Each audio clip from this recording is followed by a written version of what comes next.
নমস্কার, বাঙালির জীবনে আপনাদের স্বাগত। এই চিকেনের রেসিপিটা তৈরি করার জন্য তেল গরম করে খুব অল্প তেল নিয়েছি, তাতে আমি তেজপাতা পেঁয়াজ দিলাম, তারপরে টমেটো কুচি দিয়ে তার মধ্যে আদা রসুনের পেস্ট দিলাম, দিয়ে হালকা নেড়ে চেড়ে তার মধ্যে দিয়ে দেবো কাঁচা লঙ্কা আর তারপর খানিকটা নুন দেব।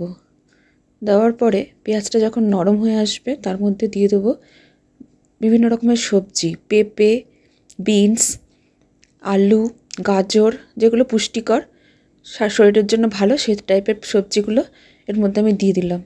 দেওয়ার পরে একটু সতে করে তার উপরে আমি 50% সেদ্ধ করা মাংস দিয়ে দেবো। দিয়ে আবার খানিকটা ভাজা ভাজা করে ওর মধ্যে আমি খুব অল্প মশলা দেব, অল্প পরিমাণ জিরে, একদমই অল্প না, এটা নাও দিতে পারে না এই মশলাটা, অল্প হলুদ জলে গুলে দিয়ে দিলাম।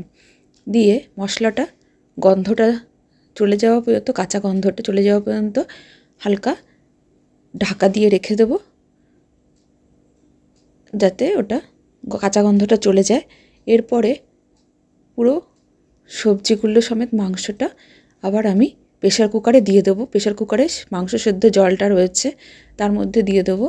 দেওয়ার পরে সেটা আরেকটু কড়াইটা কাচিয়ে জল দিয়ে ওটা সিদ্ধ করে নেবো। মাংস আর সবজিগুলো খুব সুন্দর সিদ্ধ হয়ে যাবে, নরম হয়ে যাবে।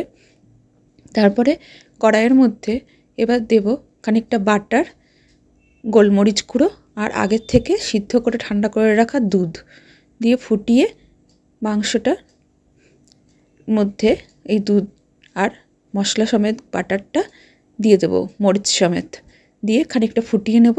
ব্যাস, তাতেই তৈরি হয়ে যাবে মাংসটা।